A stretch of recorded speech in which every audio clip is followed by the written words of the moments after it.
Так. Ну, вначале я хотела вкратце остановиться в целом, да, о системе государственного финансирования, бюджетного финансирования, системы образования в целом, не только Министерство образования. Вот здесь, да, на этом слайде показано, да, что в общем-то у нас есть динамика, тенденция роста государственных расходов на систему образования в целом.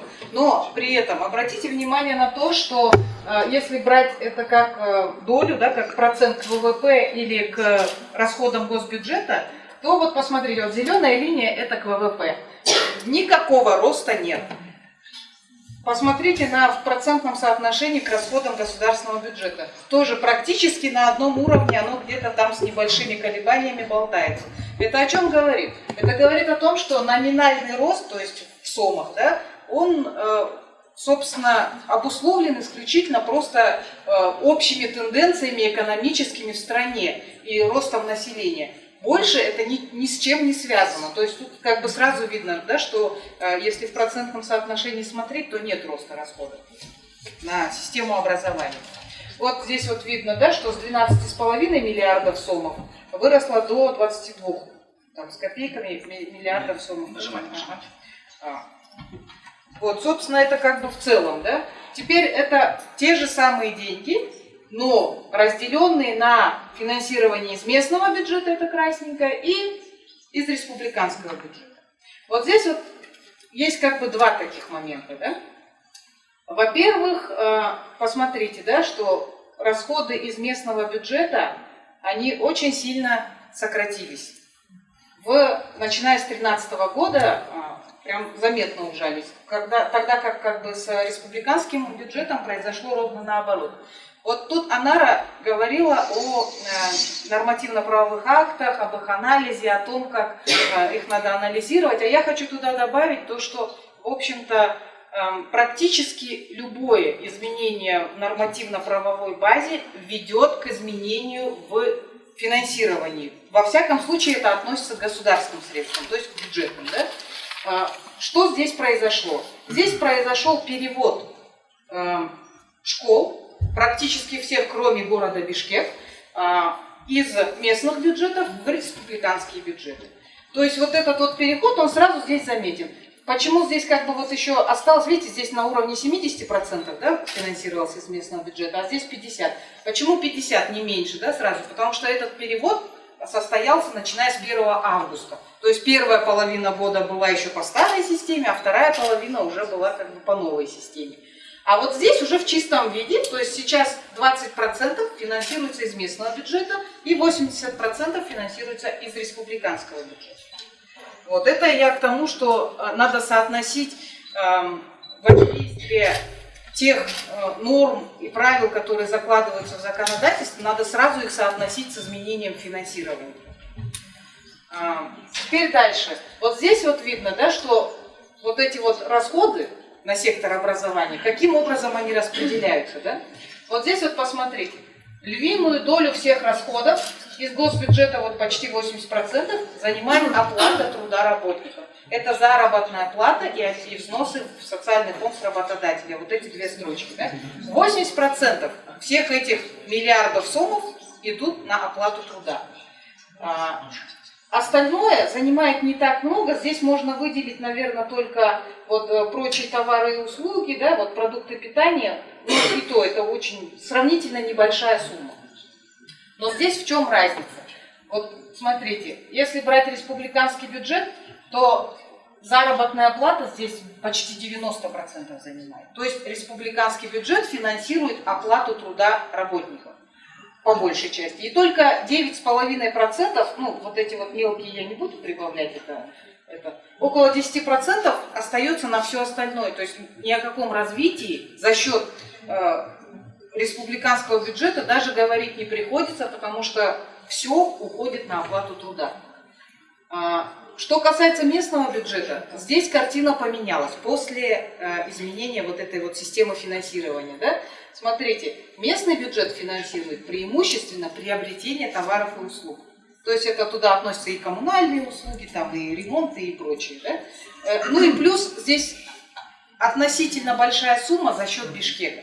Потому что у Бишкека бюджет хороший, они свои школы Бишкека, в общем-то, достаточно на неплохом уровне финансирует, и поэтому за счет этого как бы суммы достаточно большие. Из местного бюджета что-то около 4 миллиардов сумм в год получается.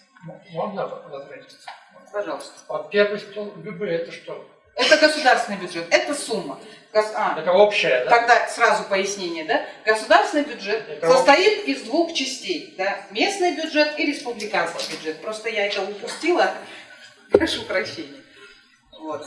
А почему там тогда, если это почему в сумме получается другая? Нет, видите, вот эти как бы проценты, да, они по отношению к самому себе. То есть вот здесь госбюджет берется за 100%. Сколько на образование из этих, берется? да, это 100% образования, 22 миллиарда, да, допустим, вот из госбюджета. И это расклад по государственному бюджету. Это они друг с другом не соотносятся. Это по вертикали здесь как бы. А чем разница госбюджета и республиканского бюджета? Государственный бюджет состоит из двух частей. Местный бюджет и республиканский бюджет. Госбюджет – это сумма республиканского и местного бюджета. Местный бюджет – это бюджетирование через айлюкмет. У них есть свои, пусть небольшие доходы, плюс они получают категориальные выравнивающие, стимулирующие гранты и так далее. И таким образом складывается местный бюджет, и они как бы на образование вот выделяют порядка 4 там с копейками под 5 миллиардов сумму в год. Не включайте, может еще какой-то вопрос будет в этой таблице. Подождите. Жду. Ну, у вас 100% не получается. Всех поражает. Давай, Нет, вот так будет 100%. Нет, если потому вы что у вас понятно, 79 но она это должна 80, 20, а у вас там уже 19 с Ну тут вот, половиной. нет, вот смотрите. Видите, вот это в том числе. А, это из них, вот да? это вот Это сюда ясно. входит. Да? Вы складываете только вот это, и вот это, вот это и вот это. 4. Нет, ну, но все равно вот, республиканский по оплате, да, она там должна быть соединенная. Потому что местный бюджет, она и учитывается на госбюджет. Местные налоги. Да, местный бюджет учитывается в государственном бюджете. В республиканский местный бюджет не входит. Понимаете, это как бы две пары. Если мы берем Бишкек, то у нас получается местный муниципалитет городской, правильно? Да. То все школы должны быть муниципальные из городского бюджета, либо они должны быть половина частная, они неизвестно откуда финансируются, половина они муниципальные, а половина часть из республиканского. Есть такая смесь? Или все школы реально должны быть муниципальные городские? Городские школы, которые считаются муниципальными, то есть не частные школы, они все финансируются через бюджет города Бишкек, мэрия города Бишкек. Но это только касается Бишкека. Ровно такая же ситуация в системе здравоохранения. Бишкек финансирует объекты здравоохранения внутри города Бишкек, а все остальное идет из республиканского бюджета. Там такая вот система. А остальные тогда... Остальные все финансируются за счет республиканского бюджета централизованно. Ош тоже? Да, Ош тоже. Так, все, по этой можно? Да я всю презентацию вам Все оставлю. презентации, всем Все отдаются, оставлю все абсолютно. остается. Да. Отметаем, да, вот здесь мы убираем местные бюджеты, и теперь только с республиканским. Почему? Потому что Министерство образования это только республиканский бюджет, у них нет местных бюджетов. Каким образом раскладывается? Вот есть бюджет на сектор образования из республиканского бюджета, который подразделяется на бюджет Министерства образования, который занимает там львиную долю, порядка 85% составляет от общей суммы. Это где-то около 17 миллиардов сумм, примерно. И остальные, прочие, из которых можно выделить только АПТО. У АПТО там чуть-чуть побольше, а все остальные это всякие учебные центры, Академия госуправления, ну, вот небольшие такие учебные центры или небольшие мероприятия в рамках там культуры или образования. Туда все входит. У Министерства образования, в свою очередь, подразделяется бюджет, да, на непосредственно сам центральный аппарат, расходы центрального аппарата, подведомственные учреждения образования, это все, дошкольное, школьное, среднее, высшее, да, вот все, что касается образования. Подведомственные учреждения культуры и подведомственные учреждения науки. Ну и есть еще 5 проектов ПГИ, которые на данный момент заложены в наш республиканский бюджет. А что такое ПГИ? Теперь вот они ПГИ. Я здесь привела эти 5 проектов ПГИ, которые на данный момент реализуются. Здесь приведено софинансирование за счет наших, да, крымских средств, это 24, ну почти 25 миллионов сомов. И есть внешнее финансирование. В основном здесь только два донора, Всемирный банк и Азиатский банк развития. Софинансирование мы даем только в рамках реализации вот укрепления системы образования по плану. Это вот 25 вот этих самых миллионов сомов. Все остальное это внешнее финансирование проектов ПГИ. Здесь написано, что это, грант или кредит. Кредит здесь только один, про который, кстати, упомянула и Чинара, да? Поддержка вот он, реформ в секторе образования. Это единственный кредит. Все остальное это гранты. Еще... Как расшифруется? Что ПГИ? Это программа государственных инвестиций. То есть это то, что донорские организации предоставляют через бюджет в виде кредита или в виде гранта. И, в принципе, наша страна может либо туда входить со своей частью софинансирования, это зависит от условий. В каждом индивидуальном случае договаривается индивидуально. Или это идет как грант на безвозмездной основе. И теперь вот здесь вот на вот этом вот маленьком графике видно, да, что вот эти вот подведомственные учреждения, как распределяются эти порядка 17 миллиардов сомов, которые получает Министерство образования, как они распределяются по вот этим ведомствам. Вот смотрите, подведомственные учреждения образования практически всю сумму забирают. 93% всех этих денег попадает в учреждения образования. Центральный аппарат, надо отдать должное, кстати, Министерству образования. Центральный аппарат расходует только 0,2% от всей общей суммы. То есть они по минимуму.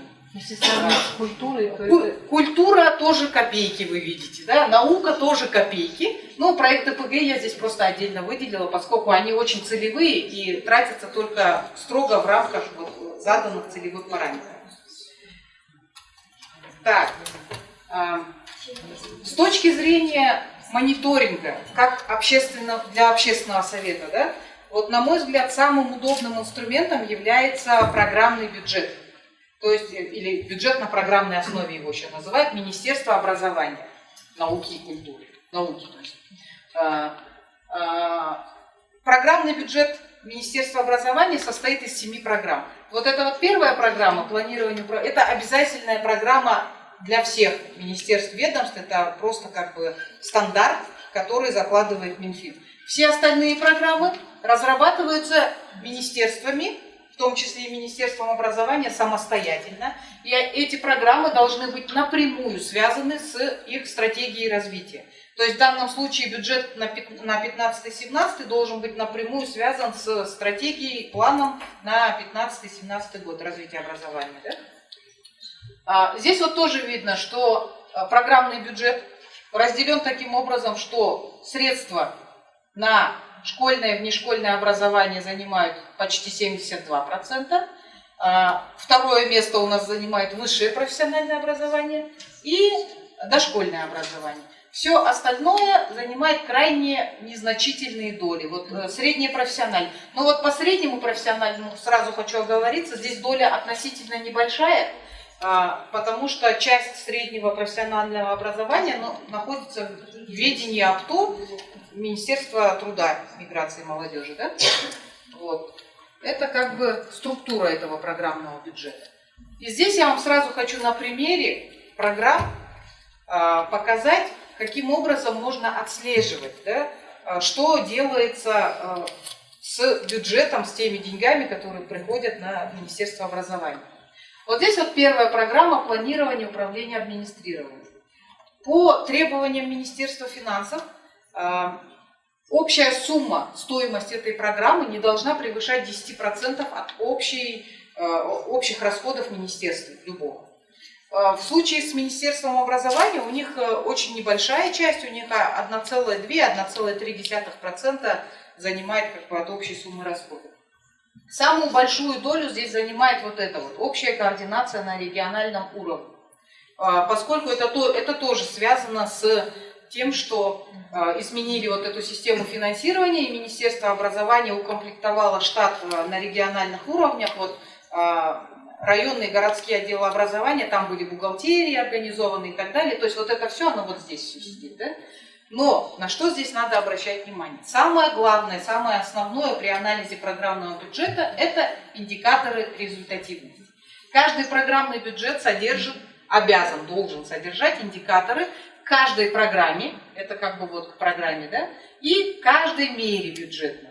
То есть здесь, по сути дела, расписывается, что Министерство образования будет делать в течение 3 лет. Вот между этими столбцами, как бы в оригинале, да, когда развернуто, здесь просто не поместится, это экселевский файл, между ними есть колонки с конкретно указанными суммами, да, каждый год, сколько будет предполагается расходовать именно на вот конкретные вот эти вот меры, которые они собираются реализовывать.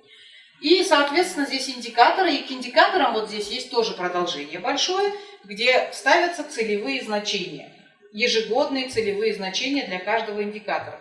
То есть, если общественный совет запросит у Министерства образования его программный бюджет, ну, кстати говоря, он публикуется Министерством финансов, вот с этого года, с 15-го начал публиковаться, приложение 6 к республиканскому бюджету. Там программный бюджет публикуется. И можно сравнивать, да, суммы, которые выделяются, то есть там сразу видно, куда больше идет денег, куда меньше идет денег, да, и сравнить их с индикаторами. Результативности, вот они индикаторы, вот индекс доверия. И вот смотрите, я вот здесь выделила 2, да, вот красным цветом. Министерство образования никакого индикатора не поставило на вот эти 2 бюджетные меры. То есть мониторинг, анализ стратпланирования и координация на региональном уровне у них осталось без индикаторов. Это означает что? Это означает то, что Министерство образования представления не имеет, каким образом оно будет отслеживать результативность, эффективность расходования средств вот здесь. А я вам уже говорила, что последняя строчка здесь занимает самую большую долю вот в этой программе. И для общественного совета это сразу вопрос. Если вы не знаете, как вы будете отслеживать, то, извините, а как вы можете тратить эти деньги, да? И вот здесь вот дальше я просто второй пример взяла. Почему? Потому что первая программа, это, как я уже говорила, это обязательная программа. Она есть у всех министерств. А вот вторая программа, ну то есть она 3-я по счету, вторая у них дошкольное образование. Школьное и внешкольное образование. Вот здесь смотрите, здесь можно сравнивать помимо сумм, можно еще смотреть, даже нужно, я бы сказала, смотреть взаимосвязь индикатора и программы или меры. Вот смотрите, если цель программы звучит как создание условий для полноценного развития детей там, и так далее, да, индикатор, который они ставят, это охват детей базовым образованием. И вы, как общественный совет, можете сразу отслеживать, отражает ли этот индикатор достижение вот этой вот цели. Потому что, опять же, даже в требованиях Министерства финансов заложено, что индикаторы к программам должны отражать социально значимый результат. То есть это должны, все результаты, которые вот здесь в индикаторах проставлены, они должны в первую очередь быть ориентированы на внешнего потребителя. То есть не на интересы самого министерства, да, там как бы министерство что-то улучшается, а именно с точки зрения оказываемых ими услуг.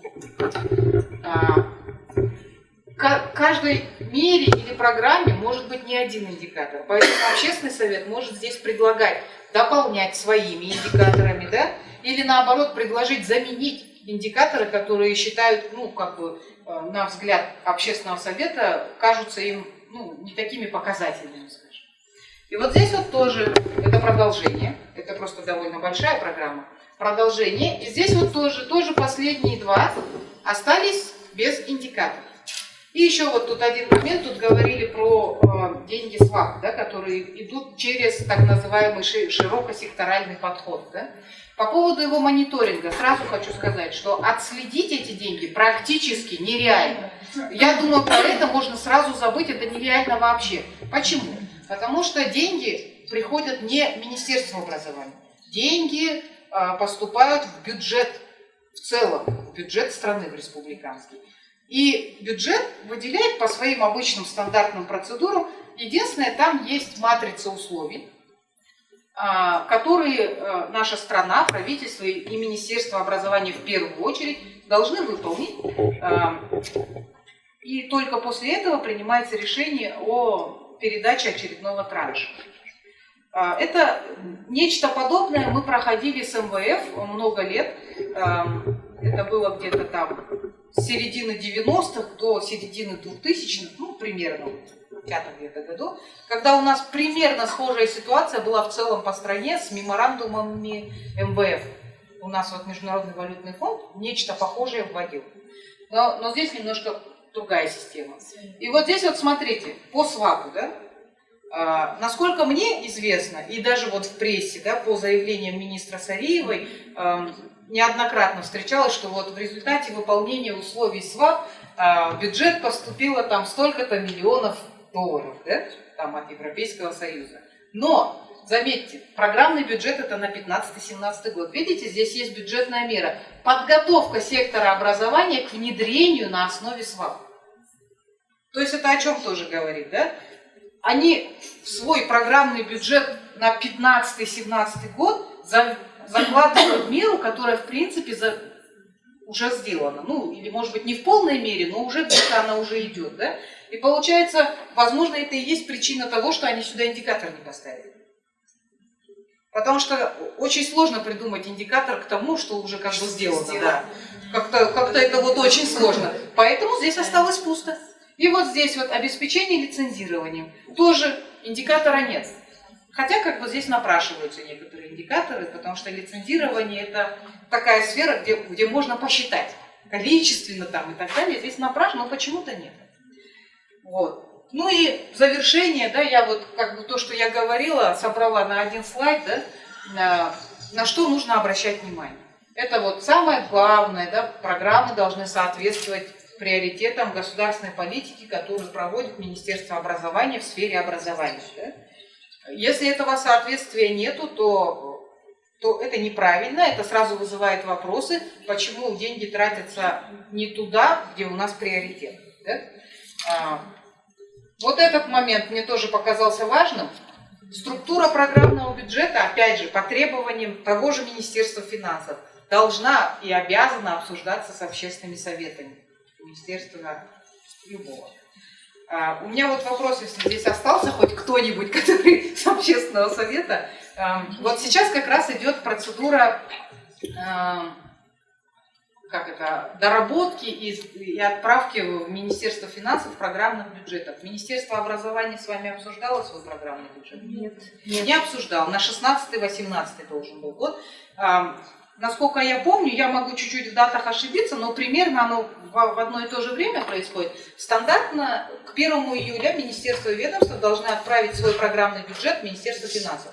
Сегодня у нас 27-й, то есть осталось 3 дня. Получается, что они практически его уже сделали, или уже сделали и отправили. И с вами его не обсудили. С общественным советом они должны обсуждать как минимум структуру. То есть это программы и меры, те приоритетные сферы, куда должно идти развитие. А вот это законодательное есть, что вот в гражданском обществе. Да. Вот этот постулат зафиксирован в бюджетном циркуляре, который Министерство финансов ежегодно рассылает по всем министерствам ведомств. Он абсолютно доступен, висит на сайте Министерства финансов. Там это написано, что обязательно должно обсуждаться с общественным советом. Теперь следующий момент. Ну, как бы, вот тут сразу оговорюсь, да, сейчас уже процесс отправки должен быть. На самом деле обсуждение следует, как бы даже если вам не предложат, инициировать надо где-то апрель месяц, начало апреля. Почему? Потому что вот сам программный бюджет, он, конечно, чуть позже начинает строиться, он где-то в июне его начинает делать, но в апреле министерство готовит среднесрочный бюджет, да, который для СПБ идет. И вот этот среднесрочный бюджет там с текстом, расчетами и так далее, да, он является основой. Они обычно на основе вот этого среднесрочного бюджета потом формируют программный бюджет. И, на мой взгляд, общественный совет должен начать обращать внимание на финансирование на следующую трехлетку, начиная с апреля примерно. Потому что там сроки, они немножко плавающие, зависят от Министерства финансов, но примерно в апреле этот процесс идет, как правило. В июне уже верстается полностью весь программный бюджет. Потом вот то, что я тоже говорила, да, для каждой программы должны быть определены цели, ожидаемые результаты, ориентированные на внешнего потребителя. Это тоже очень важный аспект, потому что бывает так, что поставленные какие-то ожидаемые результаты или цели, они учитывают интересы только самого министерства, но при этом не ориентированы ни на кого вообще. Важный такой момент. Вот эти индикаторы результативности, про которые я говорила, это да, это главные критерии оценки. Министерство финансов в целом оно отслеживает выполнение индикаторов результативности, но тут вот есть такой момент, что программный бюджет, он не утверждается, он одобряется. То есть вот тут маленькая такая правовая заковыка, да, что законом о республиканском бюджете на соответствующие годы программный бюджет не утверждается, он только одобряется. Но, в принципе, этого тоже достаточно для того, чтобы иметь право затребовать какую-то там информацию. Да? А какая разница слова «одобряете» и вот знаете, там... юридическое? Вот я не юрист, но насколько я знаю, да, вот сталкивалась с подобной Не одобряешь, все ситуацией, равно он проходит. они как бы говорят, что он же только одобрен, что он как бы не совсем обязателен к исполнению. Почему? Вот как бы не... А вот так вот Нет, воспринимается. не должно быть так. Ну вот подите, Что слова я не юрист, я не знаю. обязуются, да, то есть это... Они как бы обязуют, ну понимаете, тут есть такая вещь, вот программный бюджет в идеале он должен быть достаточно плавающим. То есть есть какая-то общая цифра контрольная, которую дает Министерство финансов и говорит, вот в рамках вот этой суммы, да, вы можете оперировать. И по идее, вот в идеале, министерство должно иметь возможность гибко менять потоки денежных средств хотя бы внутри каждой программы. То есть вот если на школу они заложили там 12 миллиардов сомов, да, и они должны иметь возможность внутри этой программы как-то вот при необходимости менять. Но фактически этого не происходит. Какими бюджетами оперирует министерство? Министерство, у них только... Почему? Нет, у министерства бюджет только один. Один, единственный бюджет Министерства образования. Это по ведомственной классификации. Просто, понимаете, вот этот бюджет, он может быть представлен в разных видах. Это одни и те же деньги, это не разные бюджеты. Да. Он просто в разных видах может быть разложен. Программный бюджет хорош тем, что там видна деятельность и есть индикаторы. Потому что если вы возьмете любой другой бюджет, по ведомственной, там, по экономической классификации, по ведомственной я вам показывала, он выглядит вот таким вот образом. Вот он, ведомственный бюджет. То есть они скажут, вот на аппарат вот столько, на это столько, а понять, что там вот в этих столько сидит, невозможно. А что утверждается обычно Минфин какой вид бюджета утверждается? Утверждается законом экономической классификации и по ведомствам. Это вот прям утверждается. А одобряется еще программный бюджет. Но вообще этот процесс по программному бюджету, он у нас достаточно болезненный, длительный, он долго идет, потому что наше министерство, в общем-то, как-то вот он плохо вписывается, что ли, вот в общую систему. Есть какое-то некое сопротивление программному бюджету. Считают его дополнительной бесполезной нагрузкой на сотрудников, потому что это приходится же делать еще работу по составлению этого программного бюджета.